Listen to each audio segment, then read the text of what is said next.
안녕하세요. 피부맨TV의 피부맨입니다. 오늘은 백반증에 대해서 알아보는 시간을 갖겠습니다.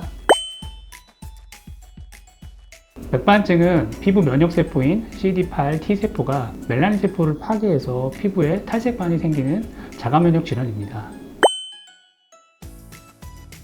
백반증은 무증상의 경계가 명확한 탈색반이 특징이고요.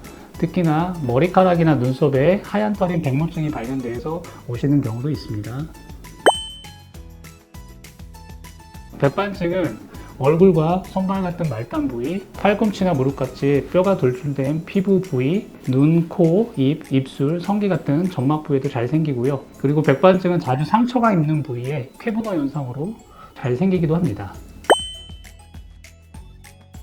백반증 임상종 분류는 옆에 표를 참고하시면 되겠고요. 가장 큰 특징은 비분절형, 분절형, 그리고 미분류 세 가지 타입으로 구분하고 있습니다. 백반증의 진단 장비에 대해서 말씀드리겠습니다. 첫 번째로 여기 보시는 게 우두등이고요. 365나노미터의 자외선광을 가지고 있습니다.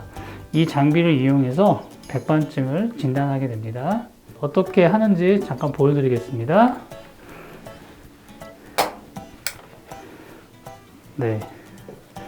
피부에 백반증이 만약에 있으면은 하얗게 명확하게 구분되는 탈색 소반을 이 우드램프로 관찰할 수가 있겠습니다. 여기 백반증이 있는 게스트분의 백반증 부위를 우드램프로 좀 보여드리고 있는데요. 우드램프를 통해서 보면 보다 명확하게 잘 보이고 있습니다. 백반증의 또 다른 진단 장비에서 말씀드리겠습니다. 저희 병원은 이 마큐브라는 광원을 이용해서 백반증을 진단하는데요. 이 마큐브는 4가지 광원이 있습니다. 일반광, 평광, 광택광, 자외선광이 있는데요. 이 4가지 광원을 이용해서 백반증을 보다 정밀하게 진단할 수 있습니다. 제가 간단하게 어떻게 하는지 한번 보여드릴게요. 마큐브에 얼굴을 이렇게 놓고 사진을 찍게 되는데요. 사진은 1, 2분 내에 금방 찍기 때문에 간단하고 편리하게 백반증을 진단할 수 있습니다. 백반증은 가장 먼저 국소 도포제로 치료합니다. 먼저 스테로이드 제제로 치료할 수 있고요. 국소 칼시누린 억제제로도 치료를 할 수 있습니다. 국소 칼시누린 억제제는 가장 대표적인 상품은 프로토필 0.1%, 0.03% 연고가 있고요. 이 연고는 스테로이드 제제를 바르기 힘든 얼굴이나 피부 접히는 부위, 그리고 어린이 소아 등에서 주로 사용되고 있고요. 백반증이 좋아져서 재색소 침착이 이루어진 경우에 유지요법으로도 이 연고를 많이 사용하고 있습니다. 면역 억제제를 먹는 경우가 있는데요. 백반증이 급격하게 악화하거나 사이즈가 점점 커지는 경우에는 경구 면역 억제제를 복용해서 병변의 악화 방지에 도움이 됩니다. 대표적으로는 스테로이드 제제를 단기간에 복용하는 방법이 있습니다. 비타민 D를 복용하시거나 3개월에 한 번씩 주사를 맞으시면 좋고요. 특히나 비타민 D는 피부 자가면역 질환에 공통적으로 필요한 영양제라고 볼 수 있습니다. 그리고 유산균, 항산화제도 상당히 도움이 되고요. 그리고 백반증 환자분들은 멜라닌 세포가 없기 때문에 강한 자외선에 노출됐을 때 상당히 안 좋아질 수 있습니다. 그래서 자외선 차단제가 필수적이라고 할 수 있습니다.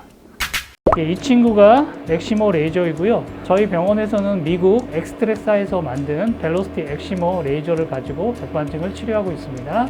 여기 보시면은 에너지를 세팅하는 모니터가 있고요. 이쪽에는 우리 핸드피스가 있습니다.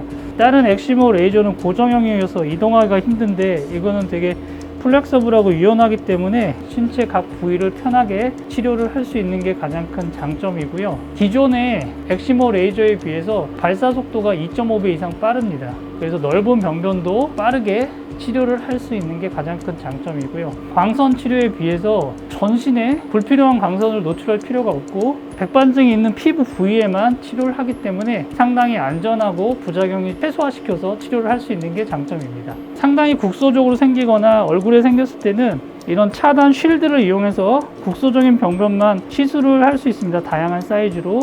실제 게스트분을 모시고 벨로시티 엑시모 레이저를 이용해서 한번 치료를 직접 해보겠습니다.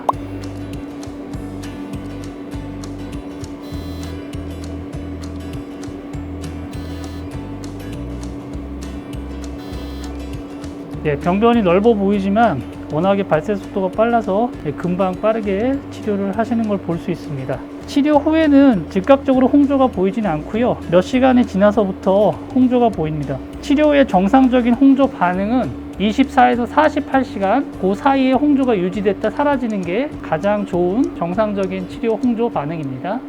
네, 여기는 광선 치료실이고요. 뒤에 보시는 이 친구가 전신 단파장 광선 치료기입니다.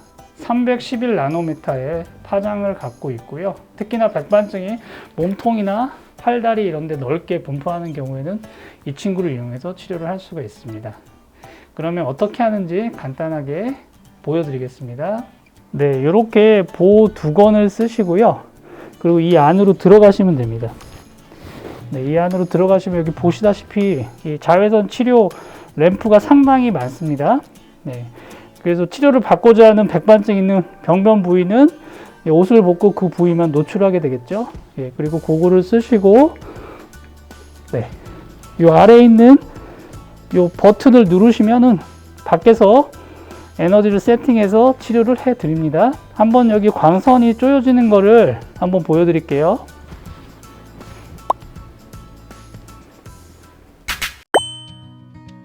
레이저 치료와 광선 치료는 보통 주 2, 3회 꾸준히 치료 받으실 것을 권유드립니다.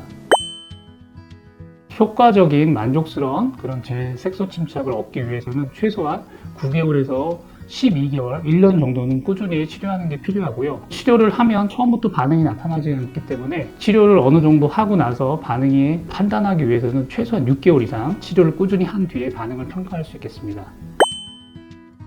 백반증은 신체 부위에 따라서 치료의 어떤 반응 정도가 좀 다양한데요. 반응이 좋은 순서로 먼저 말씀드리면 얼굴, 목, 몸통, 팔다리 순서로 반응이 좋은 거로 되어 있고요. 그리고 반응이 좋지 않은 경우는 점막에 생기는 경우하고 팔다리의 말단 부위인 손하고 발에 생기는 경우는 다른 부위에 비해서 반응이 좀 저하되어 있는 거로 되어 있습니다. 지금까지 백반증에 대해서 알아보고 게스트분 모시고 치료까지 해보았습니다. 그동안 백반증에 대해서 궁금하셨던 게 많이 좀 해소되셨길 바라고요. 지금까지 피부맨TV의 피부맨이었습니다. 구독, 좋아요, 알람 설정은 영상 제작에 큰 도움이 됩니다. 시청해주셔서 감사합니다.